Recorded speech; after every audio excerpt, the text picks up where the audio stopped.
Genesis, Christian Standard Bible, chapters 1 and 2.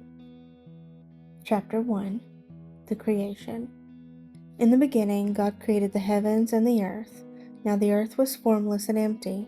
Darkness covered the surface of the watery depths, and the Spirit of God was hovering over the surface of the waters.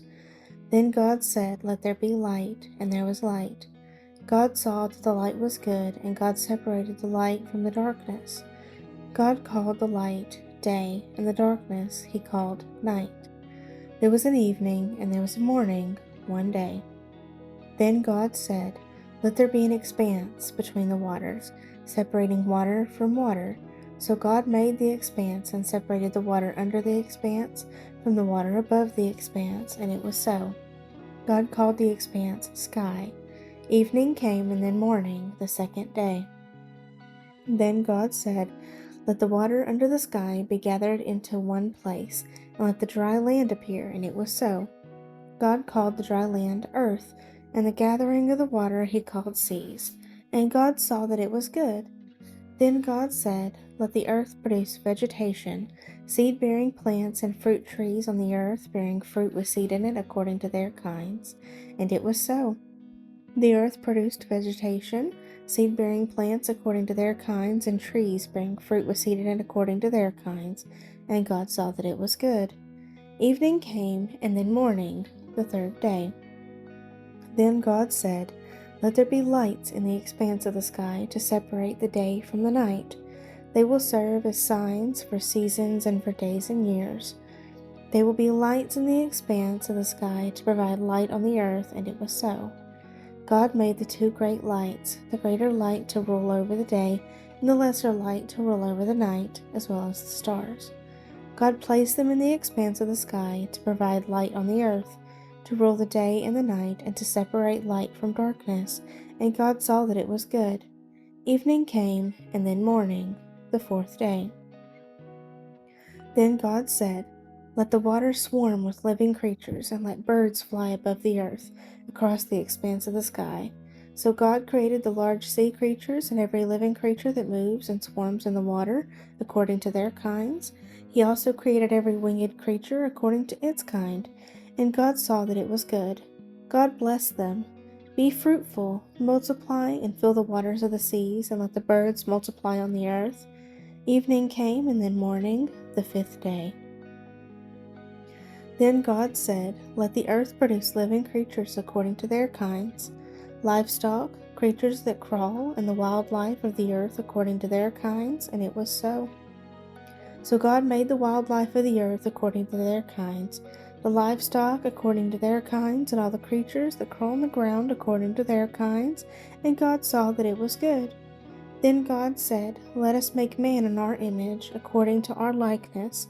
They will rule the fish of the sea, the birds of the sky, the livestock, the whole earth, and creatures that crawl on the earth." So God created man in his own image.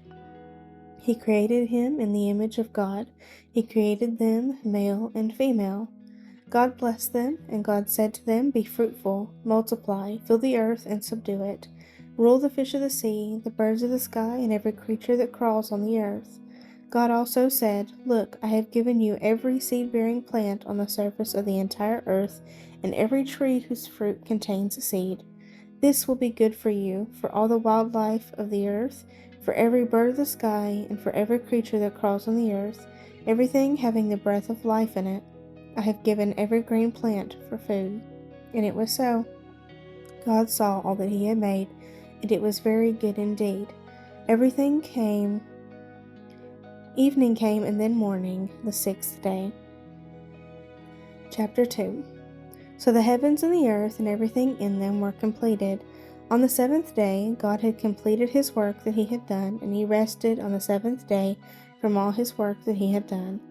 God blessed the seventh day and declared it holy, for on it he rested from all his work of creation.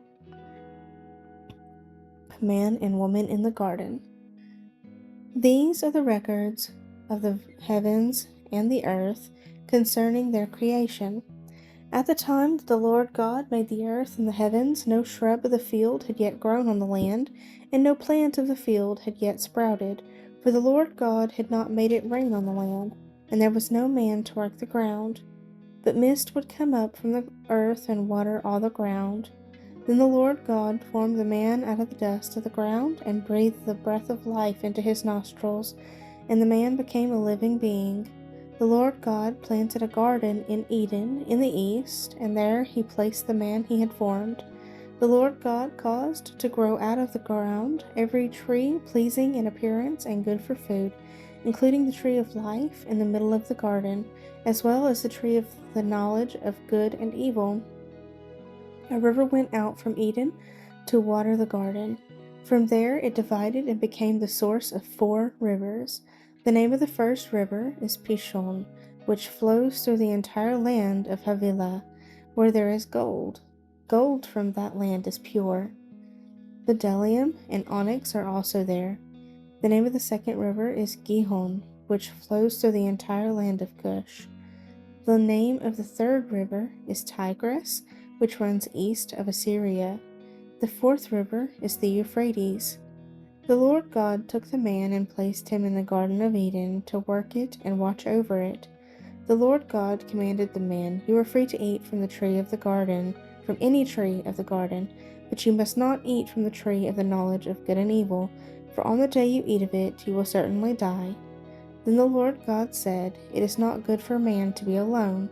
I will make a helper corresponding to him." The Lord God formed out of the ground every wild animal and every bird of the sky, and brought each to the man to see what he would call it. And whatever the man called a living creature, that was its name. The man gave names to all the livestock, to the birds of the sky, and to every wild animal. But for the man no helper was found corresponding to him. So the Lord God caused a deep sleep to come over the man, and he slept.